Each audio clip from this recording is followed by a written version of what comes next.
Welcome back for number 200, our first session of our Discovering Our Magnificence series. Now, here's today's quote.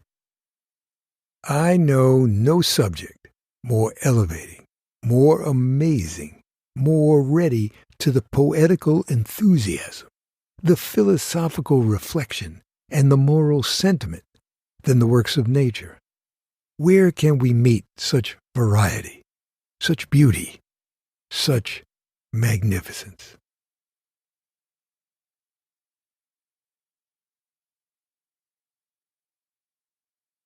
James Thomson, Scottish musician and poet. And by the way, we are a work of nature and spirit.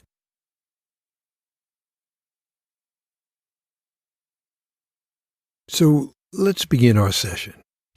Keep your eyes slightly open while looking straight in front of you.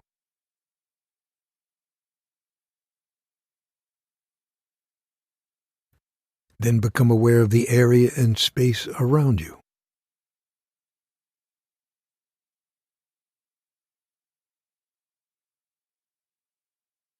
Feel expansive, expanding yourself to fully fill the space you're in. If you're outdoors, let yourself expand outward, all around, and up into the sky.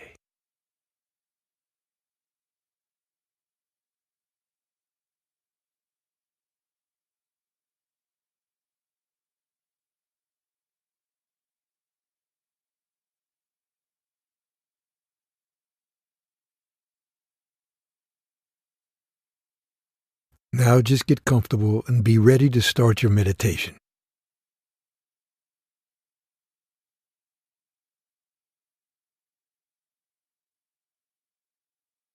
Take your 3 deep breaths and let your breath bring you into the present moment. And on your last out-breath, gently close your eyes.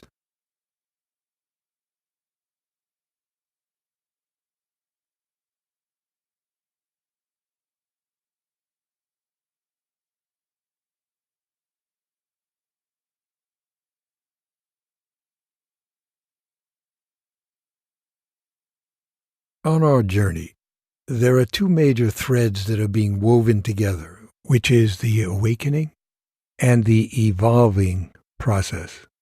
The awakening is the learning to disidentify or break our identity with our ego minds or false selves and discover how to identify and experience life with our heart minds or true self, which includes the establishing the 5 key components of our heart minds: love, compassion, joy, peace, and inner wisdom.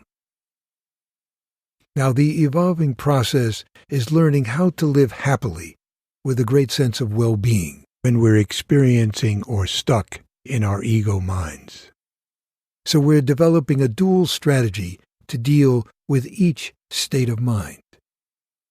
Previously, I gave you one definition of happiness, which is determined by the amount of time one spends each day experiencing your heart mind compared to the time being spent in your ego mind. Now, one key skill in strengthening the evolving process is dealing with our inner critic or inner judges. In this series, we're going to begin to learn how to deal with our inner critics. It is the greatest tool the ego mind has to teach us to behave in a way to keep us alive. For our survival when we were fighting off saber-toothed tigers on the plains in Africa, we had to be so negatively biased in order to stay alive. But as our civilizations have evolved, our average day does not require a constant intensive oversight battering by our inner critic. It constantly pesters us to do this, don't do that. What's wrong with you? Are you an idiot for? Why don't you exercise more judgment? This constant bombardment of one negative critical thought after another plays a big role in determining how happy we are and how much peace we have in our lives. If the average number of thoughts per day is about 70,000, studies show that 75% of those are negative. And a lot of those thoughts are ones generated by our inner critic, and 95% of those thoughts are repetitive. That means we experience 50,000 repetitive negative thoughts a day. That is quite scary when you think about it. Please don't. You can easily see why we have a tough time discovering our magnificence in the midst of this negative, repetitive mindstorm. In today's practice, we're going to introduce ourselves to our inner critics. In actuality, we have a team of critics who are trying to oversee our lives, but they do not know how to do it in a loving and compassionate way. During this series, we will become more skilled on how to quiet the inner critics and lessen its negative impact on us. We will also learn to discern what comments are valuable to us and how to sort them out from the totally negative and destructive ones. And of course, the most powerful tool we use is shining our light of awareness on the activity of our inner critics with love, compassion, and forgiveness. Because this is the best way to heal our tortured, egoic, cognitive minds.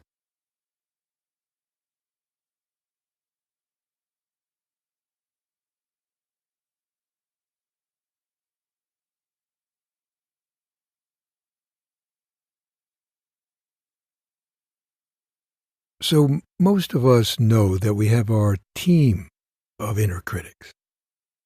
If you think you have only one critic, just now relate to your critic as actually a team. They're like a cast of characters in a play who primarily have negative thoughts to say about almost everything we do, which makes us so negatively biased. The team is usually comprised of 7 members. There's the judge, who's the most dominant and has the most to say about the overall direction of your life and how you spend your time.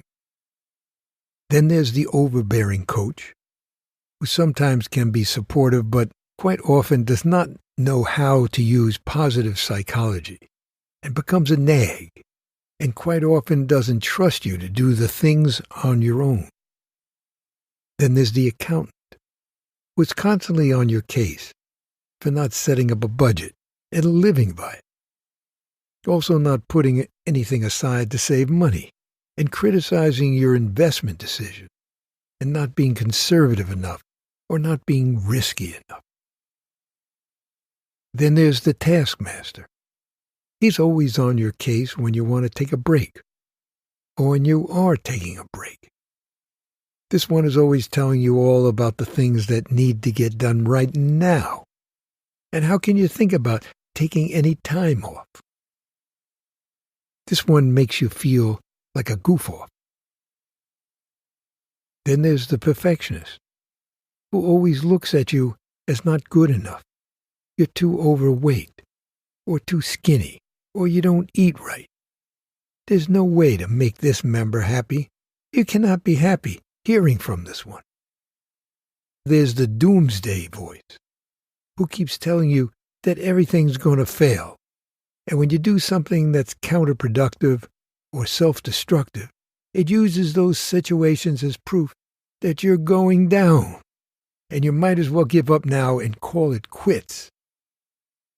And finally, there's the pleasure seeker, who somehow got on the team, maybe as a relative. This one is always trying to get you to have more fun. And if you don't, he or she will be on your case. Its theme song is, "Hey, you only live once." So we have the judge, the overbearing coach, the accountant, the taskmaster, the perfectionist, the doomsday voice, and the pleasure seeker. A good strategy in dealing with them is to place them on the TV screen for now, as talking heads. where each one is in a box with the judge on the top and the other 6 in 2 rows of 3. And a good idea to put the volume on mute for now. If you cannot see them all clearly in your mind's eye, that's okay. We will make this work.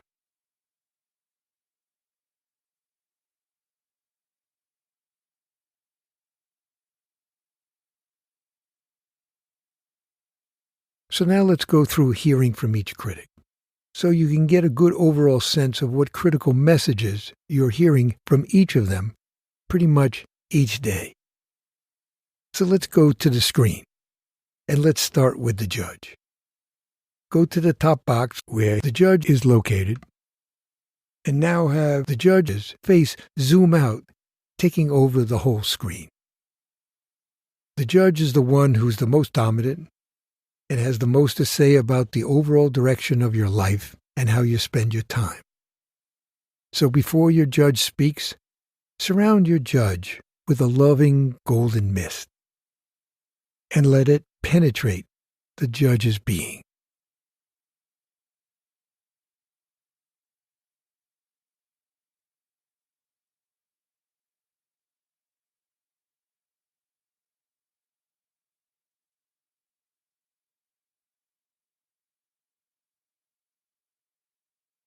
Okay, now give the judge a half a minute or so to tell you what he or she feels about the direction your life is taking. So I invite you to do that now.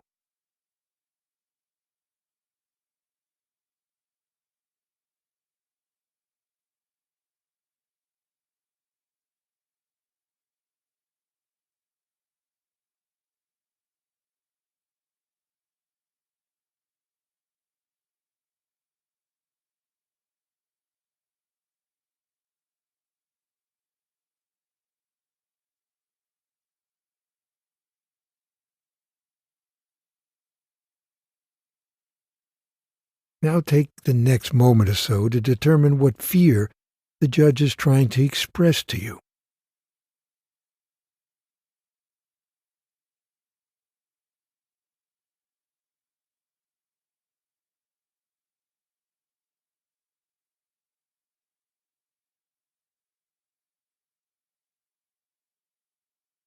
Now tell the judge if you feel the comments are fair or helpful.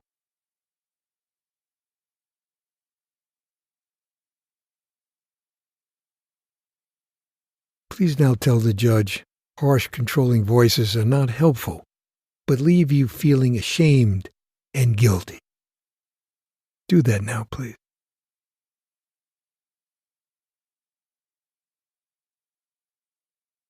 Suggest to the judge a more useful way of expressing his or her concerns that will have a more productive outcome.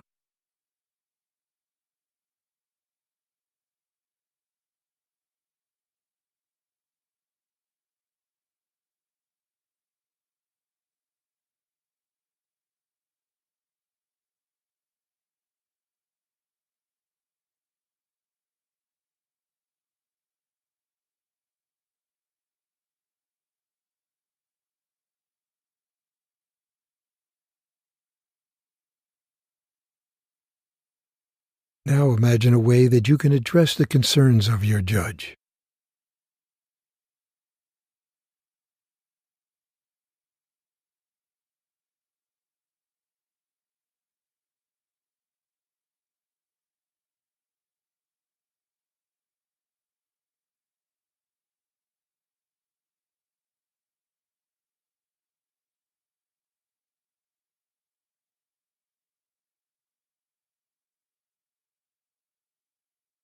How did this make you feel?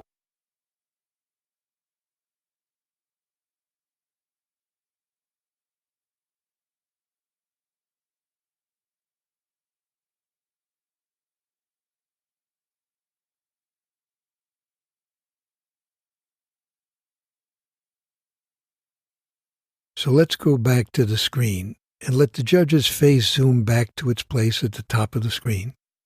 And let's go to the next critic at the left end of the upper row and zoom out the overbearing coach.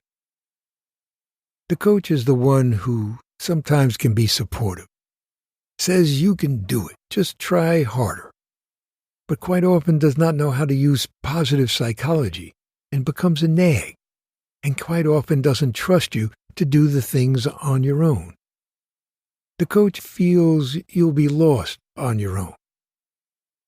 So before your coach speaks, surround him or her with a loving golden mist and let it penetrate the coach's being.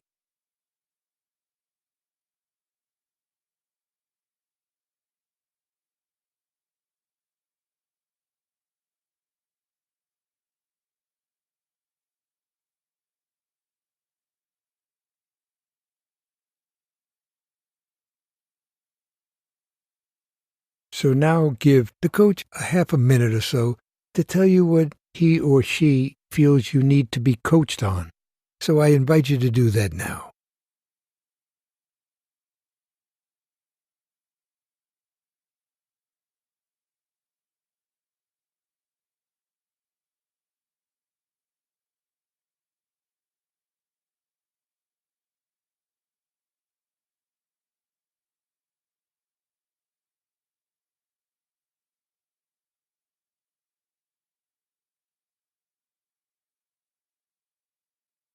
Now take the next moment or so to determine what fear your coach is trying to express to you.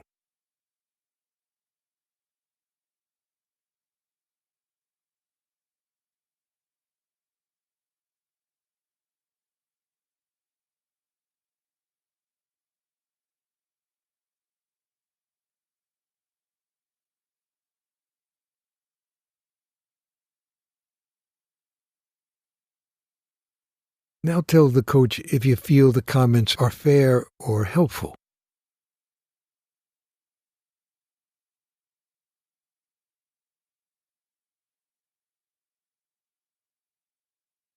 Please now tell the coach harsh, controlling voices are not helpful, but leave you feeling ashamed and guilty. Suggest to the coach a more useful way of expressing his or her concerns that will have a more productive outcome.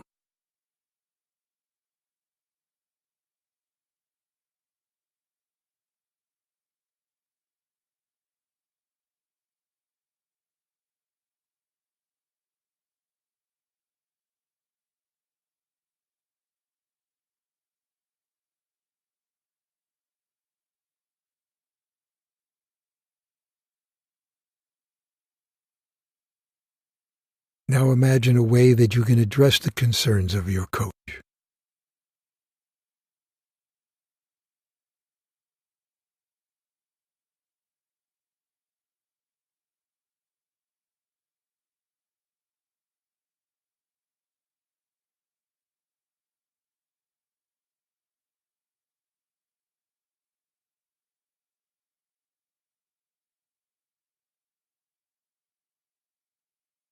How do you feel?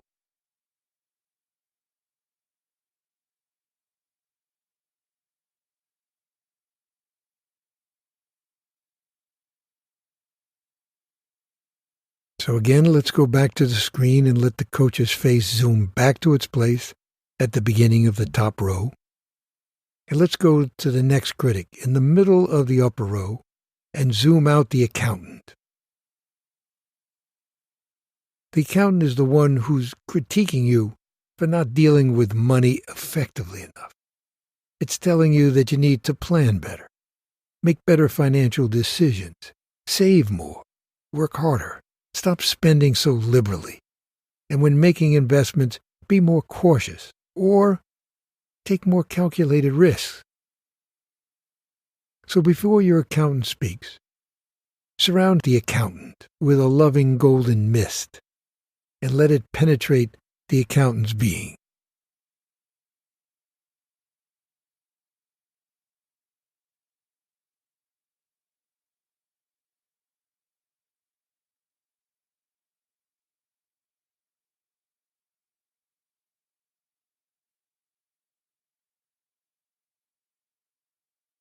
Okay, now him or her give the accountant a half minute or so to tell you what he or she feels you need to be coached on.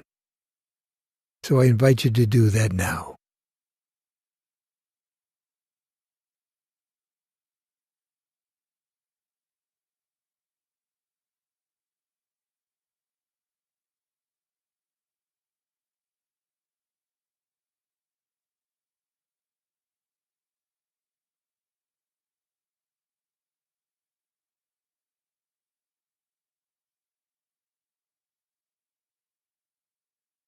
Now take the next moment or so to determine what fear your accountant is trying to express to you.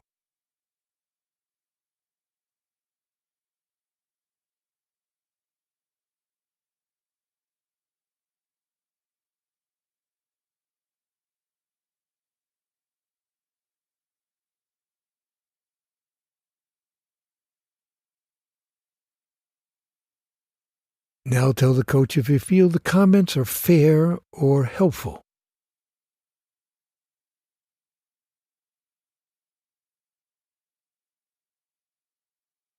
Please now tell the accountant, harsh, controlling voices are not helpful, but leave you feeling ashamed and guilty. Suggest to the accountant a more useful way of expressing his or her concerns. They'll have a more productive outcome.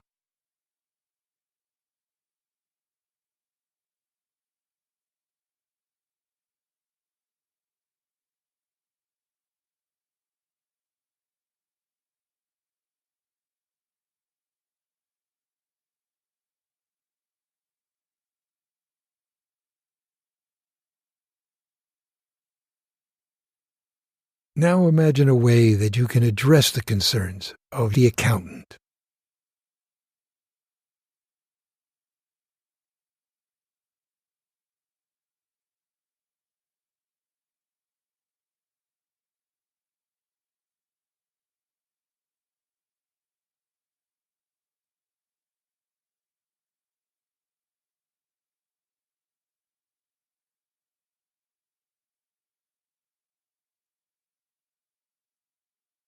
So how do you feel?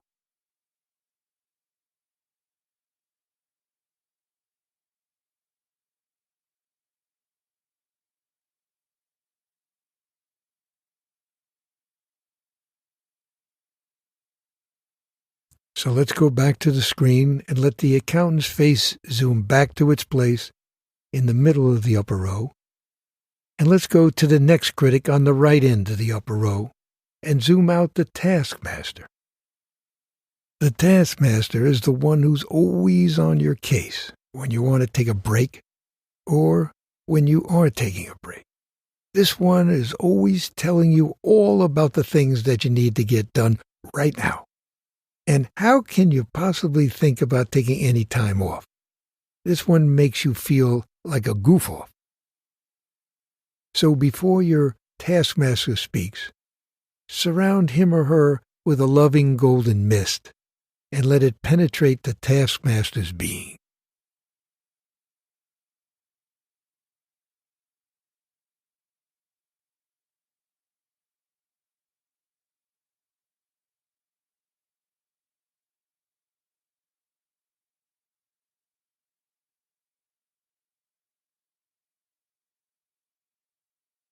Okay, now give the taskmaster a half a minute or so to tell you what he or she feels you need to be coached on.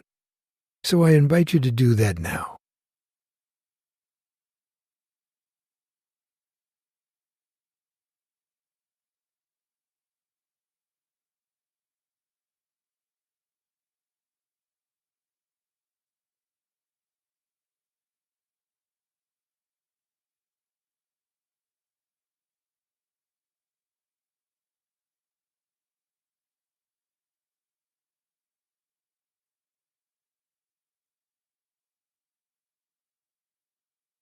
Now take the next moment or so to determine what fear your taskmaster is trying to express to you.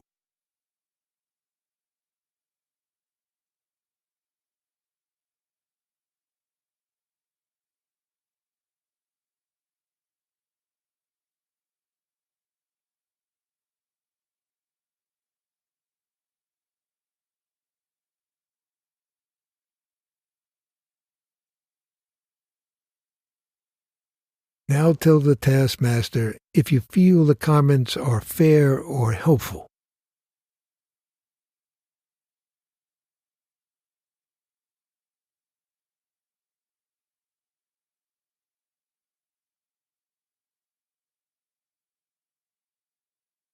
Please now tell the taskmaster harsh, controlling voices are not helpful, but leave you feeling ashamed and guilty. Suggest to the taskmaster a more useful way of expressing his or her concerns. They'll have a more productive outcome.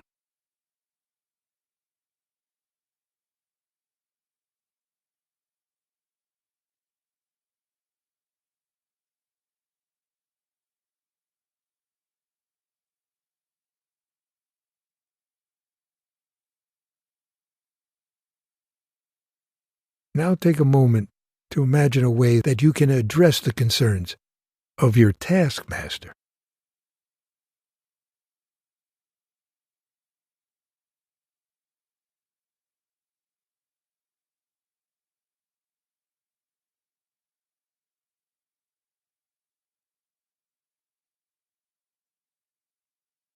How does this make you feel?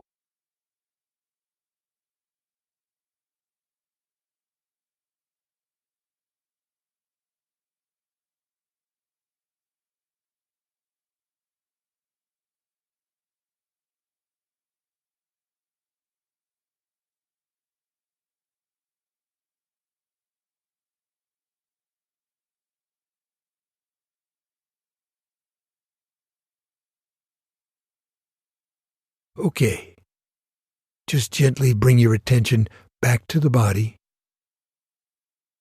just getting back in touch with the feelings and sensations of the body again.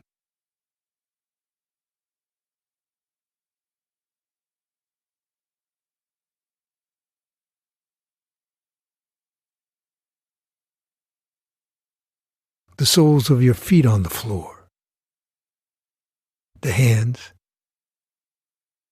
the arms and the legs, and start noticing any sounds around you.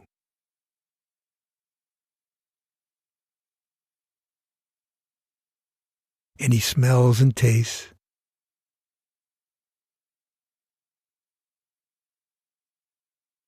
And bring yourself back to the immediate environment around you.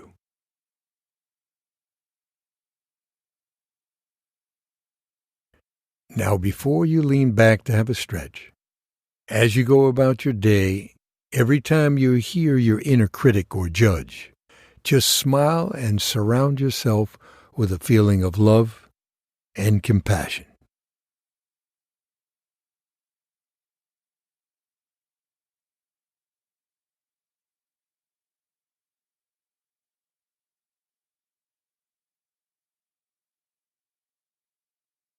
Okay, and in your own time, you can just gently open your eyes, have a stretch, and lean back. Take one more moment to savor your feelings.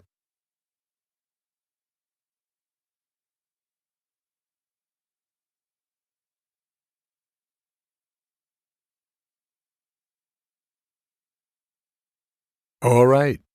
Looking forward to seeing you tomorrow for session number 201, when we will speak with the last 3 inner critics. So now have a great, loving, and uncritical day.